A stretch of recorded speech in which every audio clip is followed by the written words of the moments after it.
ओम शांति। आज हम अपने संस्कारों से ही बहुत सारे लोग परेशान रहते हैं कि हम अपने आप को बदलना चाहते हैं लेकिन बदल नहीं पाते, और कई बार हम बदलाव लाना चाहते हैं लेकिन बदलाव होता नहीं है, और हम उस चीज़ का ब्लेम देते हैं सामने वाले पर्सन को कि हम बदलना चाहते हैं लेकिन सामने वाला मेंबर जो है वो बार बार कुछ ऐसी एक्टिविटी हमारे सामने कर जाता है जो हम अपने आप को नहीं बदल पाते हैं।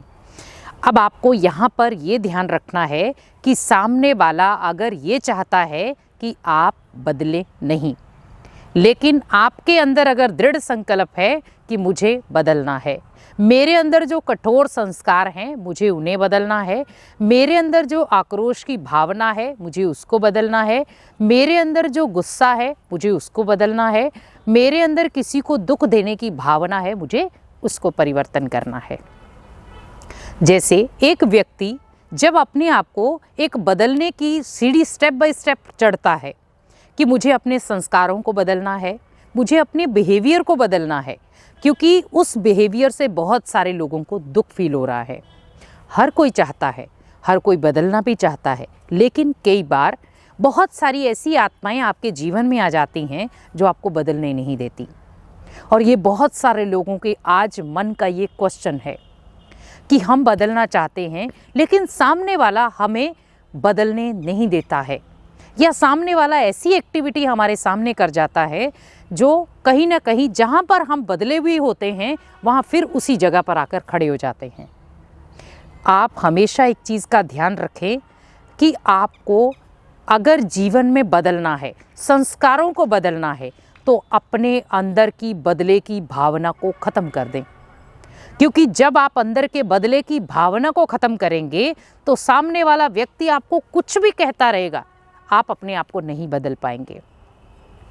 क्योंकि जैसे सपोज किसी के अंदर क्रोध करने का बहुत कड़ा संस्कार होता है और वो छोटी छोटी बातों में भी गुस्सा करना शुरू हो जाते हैं। सामने वाला उसको समझा भी रहा है तो भी उसका अंदर इतना ईगो हर्ट हो जाता है, ये कई बार उसके ईगो का इतना अंदर प्रेशर रहता है कि वो सामने वाले की बात को भी नहीं समझ पाता है।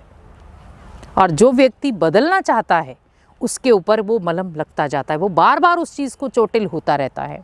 वो सोचता है कि कोई एक व्यक्ति ऐसा मिल जाए जो मेरे जीवन को समझ पाए, मेरी बातों को समझ पाए, मेरे बिहेवियर को समझ पाए, या मेरे को बदलने में मेरी हेल्प करे। अब मैं आपको छोटा सा एक उदाहरण दे रही हूँ। एक व्यक्ति है, अपना बदलने के लिए उसने एक लक्ष्य रखा है कि मुझे अपने जीवन को बदलना है, क्योंकि वो जो जीवन है उससे मेरे को दुख, मेरे को अशांति, मेरे को पीड़ा हो रही है। मैं अगर इस जीवन को बदल दूंगा तो शायद मेरे जीवन से ये दुख, पीड़ा, अशांति निकल जाए। उसने क्या किया, एक स्टेप रखा आध्यात्मिकता के ओर, क्योंकि आध्यात्मिकता ही एक ऐसी शक्ति है जो आपके कठोर से कठोर संस्कार को परिवर्तन कर सकती है। अब उसमें आपको क्या करना है कि आपने जब आध्यात्मिकता का एक स्टेप रखा, मुझे बदलना है, आपने ये भावना नहीं रखी दूसरे को बदलना है, या जो बार बार मेरे को गुस्सा या मेरे को नफरत ये चीज़ें दिला रहा है उसे बदलना है। आपने क्या अंदर संकल्प रखा, मुझे बदलना है।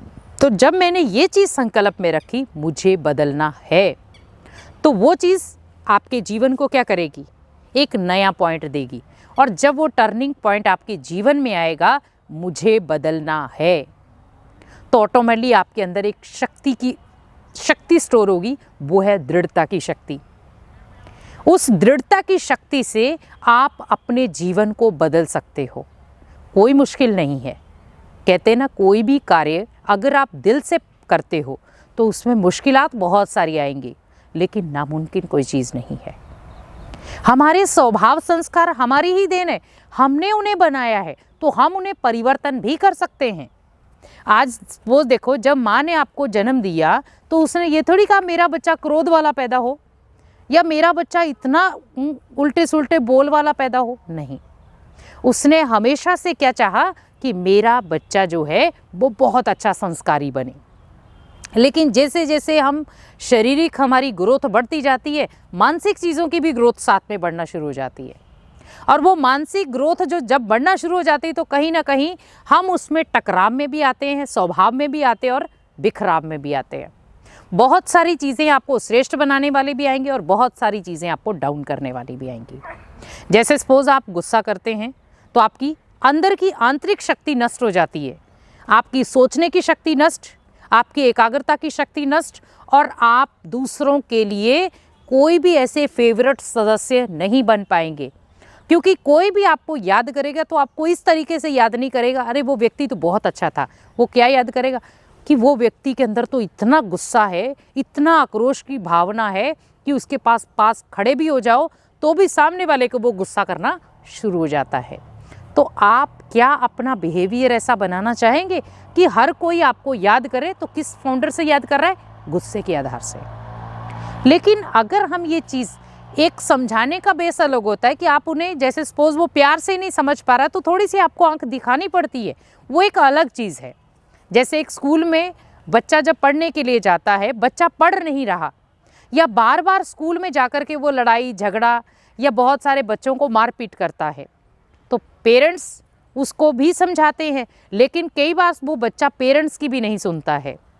तो पेरेंट्स किसके पास जाते हैं फिर? टीचर के पास, कि आप इसे जैसे भी करके इसको सुधारें। टीचर पहले क्या करता है? अपने बोल से सुधारता है, लाड प्यार से सुधारता है, और नहीं आता तो फिर मार से सुधारता है। लेकिन टीचर को भी पता है कि मुझे उसे कब मारना है। अब ये चीज़ें सोचो, कई बार हम कहते हैं कि मार से बच्चा ढीठ हो जाता है, और आज हो भी रहा है। क्योंकि आज आप जिस जनरेशन में आप बच्चों को देख रहे हैं, बच्चों को टीचर का भी कोई फ़र्क नहीं पड़ रहा। हम बहुत सारी जगह स्कूलों में, कॉलेज में जाते हैं जहाँ पर लोग टीचर के नाम से डरते थे, बच्चे डरते थे, और आज टीचर के सामने खड़े होकर के ड्रिंक कर रहे हैं, टीचर के सामने खड़े होकर के सिगरेट पी रहे हैं, टीचर के सामने खड़े होकर बहुत सारी गंदी बातें कर रहे हैं। अब आप सोचिए कि वो जनरेशन क्या थी और क्या बन गई। वो सभ्यता, वो नेचर, वो संस्कार क्या थे जो क्या बन गए। कहाँ से ला रहे हैं ये संस्कार?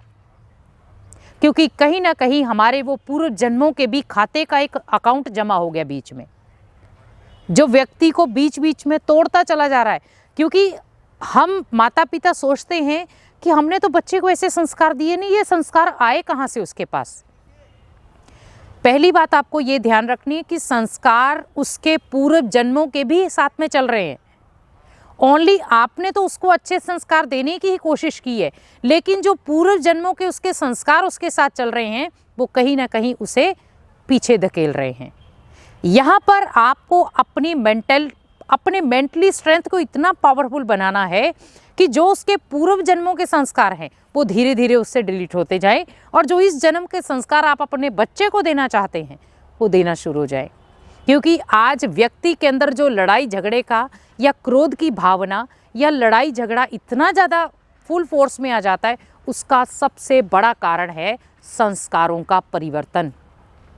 और जब हम संस्कारों को परिवर्तन एक पॉजिटिव दिशा से करेंगे तो हमारे जीवन में जो भी प्रॉब्लम आने वाली हैं वो धक से ख़त्म हो जाएंगी।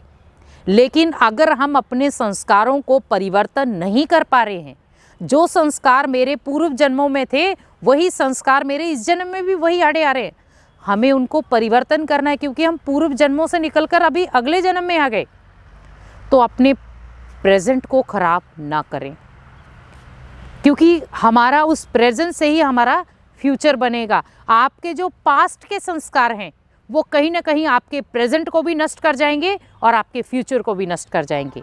इसीलिए हमेशा संस्कारों को विशेष ध्यान में रखें कि मेरे संस्कार ओरिजिनल हैं, शांति देना, सुख देना और सबको प्यार देना।